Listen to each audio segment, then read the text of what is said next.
नमस्कार विद्यार्थी मित्रांनो, आज आपण वृष्टी हे जे काही 5वं प्रकरण मागील भागात पाहिलं होतं, पहिला भाग, त्याचा आपण दुसरा भाग आज पाहणार आहोत। वृष्टी या प्रकरणामध्ये आपण वृष्टीची विविध रूपं समजून घेतली। त्यानंतर पर्जन्याचे प्रकारही आपण पाहिले, आवर्त, आरोह, प्रतिरोध असे हे आपण प्रकार समजून घेतले। प्रत्येक प्रकार हा महत्त्वाचा आहे, त्याच्या आकृतीवरून भाग 1 मध्ये आपण पाहिलं। आता इथे आपण पान नंबर 46 वरची जागतिक पर्जन्य वितरणाची आकृती दिलेली आहे, एक नकाशा दिला आहे। या नकाशावर तुम्हाला प्रश्न विचारले जातात, परंतु बरेच विद्यार्थ्यांकडे पुस्तक असेल तर याची सूचीकडे नीट लक्ष केंद्रित करायचं। ही सूची थोडीशी चुकीची दिलेली आहे, कारण या सूचीमध्ये वार्षिक सरासरी पर्जन्य मिलीमीटरमध्ये मोजला जातो। 1000 पेक्षा जास्त हा जो भाग आहे हा फिक्कट रंगाचा दाखवलेला आहे, आणि 1000 पेक्षा जास्त जो भाग आहे तो डार्क रंगाचा आहे, गडद रंगाचा आहे, हे लक्षात घ्यायचे। यावरून ही सूची थोडीशी चुकीची आहे, परंतु आपण ह्या नकाशाचं जर निरीक्षण केलं, जगाच्या नकाशाचं, जागतिक पर्जन्याचे वितरण जर आपण समजून घेतलं तर आपल्याला सहजरीतीने लक्षात येतं। कारण हे पर्जन्याचं जे वितरण आहे हे असमान अशा स्वरूपाचं आहे। सारख्या अशा स्वरूपाचा पाऊस हा आपल्याला कोणत्याच खंडामध्ये पडताना दिसत नाही। त्यानंतर बघा 0° विषुववृत्त मानतात। मग ह्या विषुववृत्तीय प्रदेशामध्ये आणि आग्नेय आशियाचा जो भाग आहे या भागामध्ये मोसमी पावसाचा प्रदेश आपल्याला दिसतोय।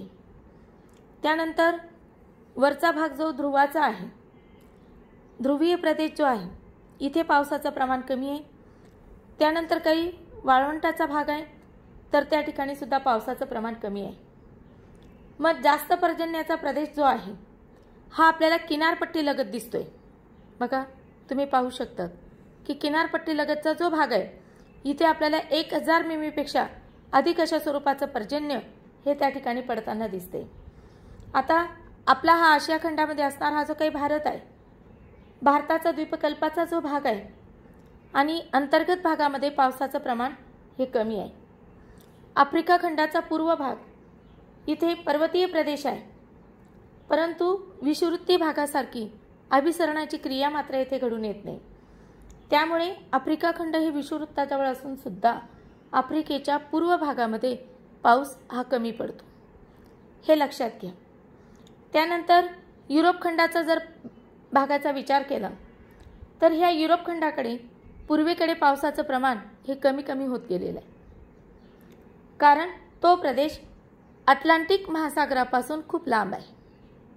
पाहू शकतात तुम्ही, अटलांटिक महासागरापासून खूप लांब अशा अंतरावर तो त्या ठिकाणी दिसतोय, आणि त्यामुळे तेथे बाष्पयुक्त वारे पोहोचू शकत नाही।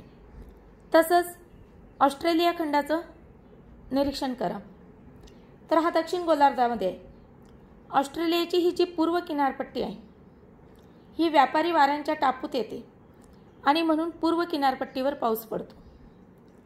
मग एकंदरीत ह्या पावसावर परिणाम करणारे घटक म्हणजे बाष्पाचं प्रमाण आहे, हवेचा दाब, तापमान, प्रदेशाची भूरचना, अक्षवृत्तीय स्थान, असे हे सर्व घटक आपल्याला ह्या पर्जन्यावर परिणाम करणारे दिसून येतात, पावसावर परिणाम करणारे दिसून येतात।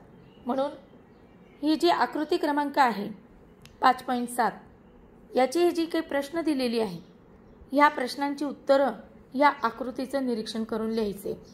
नकाशा वाचनसाठी ही आकृती खूपच महत्त्वाची आहे। आता त्यानंतर पान नंबर 47 वरचा भाग बघायचा आहे। तर बघा, पावसाचं प्रमाण आपण समजून घेतलं, परंतु हा पाऊस कुठे कमी अधिक अशा स्वरूपाचा पडतो, तो कसा कमी अधिक स्वरूपाचा पडतो, कसा मोजला जातो, यासाठी ही पर्जन्य मापकाची आकृती इथे दिलेली आहे। आता एकंदरीत पाऊस मोजण्यासाठी जे उपकरण वापरतात त्याला पर्जन्य मापक असं म्हणतात।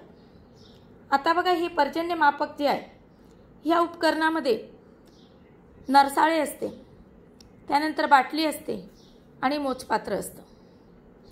आता हे पर्जन्यमापक हुगड्यावर ठेवतात. 30 सेंटीमीटरचा जो चौथरा असतो, या चौथऱ्यावर हे पर्जन्यमापक ठेवतात. आणि ज्या ठिकाणी जास्त पाऊस पडतो त्या प्रदेशामध्ये दर 3 तासांनी मात्र पाऊस मोजला जातो. त्यावरून कुठे किती प्रमाणामध्ये पाऊस झाला हे आपल्याला कळतं. तर एकंदरीत ज्यावेळेस या मोजपत्रामध्ये पाऊस मोजला जातो, मोजल्यानंतर पाऊस हा मिमीमध्ये मोजतात, मिलीमीटर. आणि एकंदरीत या नरसाळ्यातून पावसाचं पाणी जे बाटलीमध्ये पडतं आणि ते पाणी ह्या मोजपात्रात टाकलं जातं, त्यावरून पर्जन्याची नोंद घेतली जाते. हे लक्षात घ्या. तुम्हाला आकृती काढाहीमध्येही ही आकृती विचारली जाऊ शकेल. त्यानंतर टिपालियांमध्ये सुद्धा हा प्रश्न विचारला जातो. आणखी एक सर्वात महत्त्वाचं लक्षात घ्यायचं, 1 मिमी पाऊस म्हणजे किती पाणी आहे? तर बघा, जमिनीवर पडणारा 1 मिमी पावसाचा थर, की ज्याचं पाणी वाहून जाऊ न देता, जमिनीत मुरू न देता, बाष्पीभवनी होऊ न देता साठलेलं जे पाणी जमा होईल, त्यासाठी एक उदाहरण दिलेलं आहे. म्हणजे 1 चौरस किलोमीटर क्षेत्रावर जर असा 1 मिमी पाऊस पडला तर त्यापासून 10 लाख लिटर पाणी उपलब्ध होते. लक्षात घ्या. म्हणजे पाऊस हा 1 मिमी पाऊस म्हणजे 10 लाख लिटर पाणी. यावरून पर्जन्याची नोंद हे तुम्हाला लक्षात येऊ शकते. त्यानंतर आणखी ज्या ठिकाणी हिम पडतं, हिमवर्षाव सुद्धा पर्जन्यमापकाच्या साहाय्यानेच मोजला जातो. बघा, ज्यावेळेस हिमकणांनी भरलेलं जे भांडं असतं, हे भांडं हिमकण वितळण्यापुरतं थोडं गरम केलं जातं आणि मग त्यापासून मिळालेलं जे पाणी आहे ते मोजलं जातं. मग 120 मिमी बर्फाचा हा जो थर आहे, 10 मिमी पर्जन्या समजतो. म्हणजे कुठे किती प्रमाणामध्ये हिमवर्षाव झाला त्यावरून तोही मोजपात्राच्या साहाय्याने मोजलं जातं, हे लक्षात घ्या. मग अशा पद्धतीने हे पर्जन्यमापक, या पर्जन्यमापकाद्वारे पाऊस आणि हिमवर्षाव हा मोजला जातो. त्यानंतर पाठाचा पुढचा मुद्दा आहे तो धुके, दव आणि दैवर. याच्यावर तुम्हाला टिपी विचारली जाईल, प्रश्नही विचारले जाऊ शकतात किंवा फरक स्पष्ट करायला विचारला जातो. तर बघा, भूपृष्ठाजवळ सांद्रीभवनाची क्रिया ज्यावेळेस घडून येते तेव्हा धुके, दव आणि दैवर पाहायला मिळतात. आता भूपृष्ठालगत हवेच्या थराचं तापमान कमी होतं आणि कमी झालं की हवेतील बाष्पाचे सांद्रीभवन होतं, त्याचं सूक्ष्म जलकणांमध्ये रूपांतर होतं आणि त्या तरंगत्या जलकणांत हवेची घनता वाढली की धुकं तयार होतं. असं हे धुकं आपल्याला हिवाळ्यामध्ये पाहायला मिळतं. म्हणजेच सूक्ष्म असे जलकण असतात आणि त्याद्वारे ते धुकं तयार होतं. त्यानंतर दव, बाष्पयुक्त हवेचा अतिथंड वस्तूंशी संपर्क येतो, सांद्रीभवन क्रिया घडून येते आणि त्यामुळे बाष्पाचं सूक्ष्म अशा जलबिंदूमध्ये रूपांतर होतं. त्याला दवबिंदू असे म्हणतात. तर असे हे दवबिंदू सुद्धा आपल्याला हिवाळ्यात सकाळी गवताची पाती, त्याच्यानंतर असणारे पत्र्याचे घरं, झाडाची पानं यावर आपल्याला पाहायला मिळतात. आणि जिथं तापमान हे खूपच कमी असतं, 0 अंश सेंटीग्रेडपेक्षा सुद्धा कमी असतं, गोठणबिंदूच्या खाली जातं आणि तेव्हा वस्तूच्या पृष्ठभागावर चिकटलेले दवबिंदू हे गोठतात आणि तो थोडासा आपल्याला बर्फासारखा भाग दिसतो, परंतु त्याला दैवर असे म्हणतात. मग हिवाळ्यात दव आणि दैवराची निर्मिती ही खूप मोठ्या प्रमाणामध्ये होताना दिसून येते. ही संपूर्ण जी परिस्थिती आहे, ही संपूर्ण परिस्थिती आपल्याला हिवाळ्यात पाहायला मिळते. आता वृष्टी हा घटक संपूर्ण समजून घेतला, त्याचं वितरण आपण पाहिलं. आता त्याचे परिणाम आपण पाहणार आहोत. वृष्टीचे परिणाम समजून घेत असताना आपल्याला माहिती आहे की वृष्टीमुळे पृथ्वीवर सर्वत्र जल आपल्याला पाहायला मिळतं. म्हणजेच या वृष्टीमुळेच आपल्याला पाणी हा एक सर्वात महत्त्वाचा घटक हा त्या ठिकाणी मिळालेला आहे. म्हणजे पृथ्वीवर पाण्याचा एकमेव स्रोत हा वृष्टी आहे. परंतु मात्र ही अतिवृष्टीसुद्धा घातक असते. अतिवृष्टी होते तेव्हा ओला दुष्काळ आणि कमी वृष्टी झाली की त्याला अवर्षण असं आपण म्हणतो, कोरडा दुष्काळ. या दोन्हींचं नुकसान म्हणजे जीवित व वित्तहानी होते. सर्वात महत्त्वाचं, ओला दुष्काळामुळे सुद्धा अन्नधान्याचं खूप मोठ्या प्रमाणामध्ये नुकसान होतं. कोरड्या दुष्काळामुळेही होतं. अन्नधान्याची कमतरता त्या ठिकाणी निर्माण होते. शेतकऱ्यांची परिस्थिती अतिशय हालाकीची होते. देशाच्या अर्थव्यवस्थेवर खूप मोठ्या अशा प्रमाणामध्ये ताण पडतो. आपली भारताची अर्थव्यवस्था ही कृषीप्रधान अर्थव्यवस्था आहे.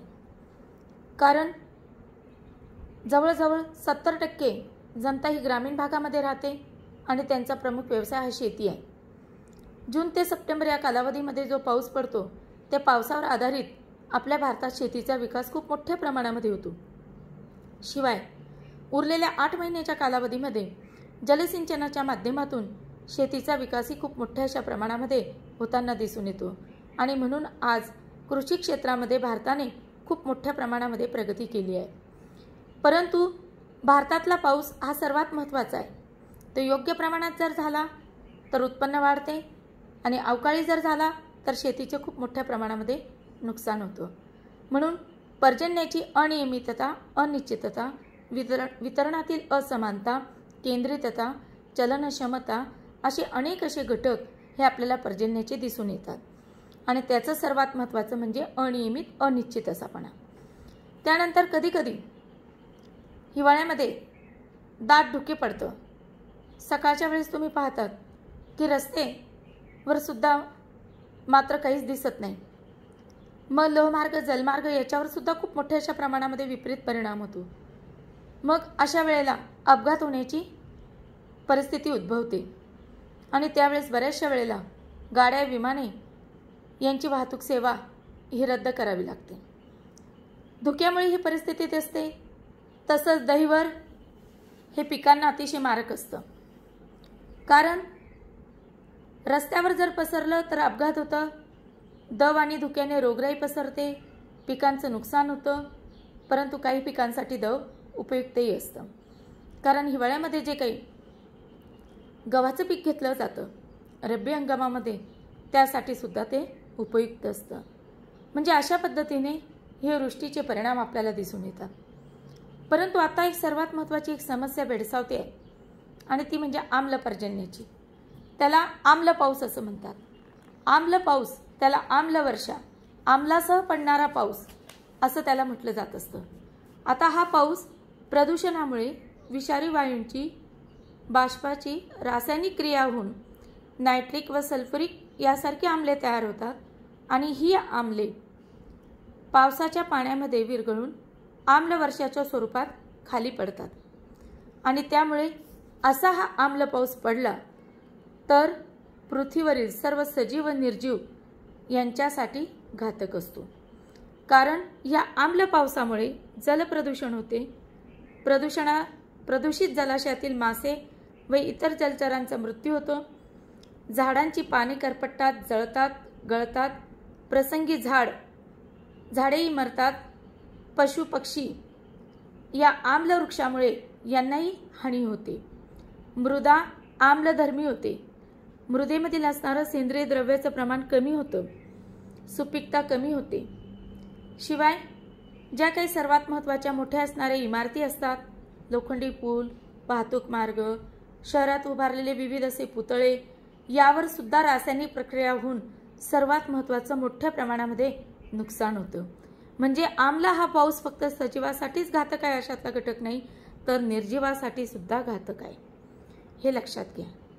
तर विद्यार्थी मित्रांनो, हे जे प्रकरण आहे हे खूपच महत्त्वाचं प्रकरण आहे आणि या प्रकरणातले असणारे संपूर्ण घटक हे व्यवस्थित रीतीने करायचे. याच्याखाली असणारा जो स्वाध्याय आहे हा स्वाध्याय संपूर्ण सोडवायचा. प्रश्न पहिला, त्यानंतर प्रश्न दुसरा, त्यानंतर प्रश्न तिसरा, चौथा, पाचवा, सहावा या प्रकरणामधील असणाऱ्या आकृत्यांचाही सराव करा. नकाशाचं नीट निरीक्षण करा, वाचन करा आणि सर्व प्रश्न हे व्यवस्थित रीतीने सोडवायचे. धन्यवाद.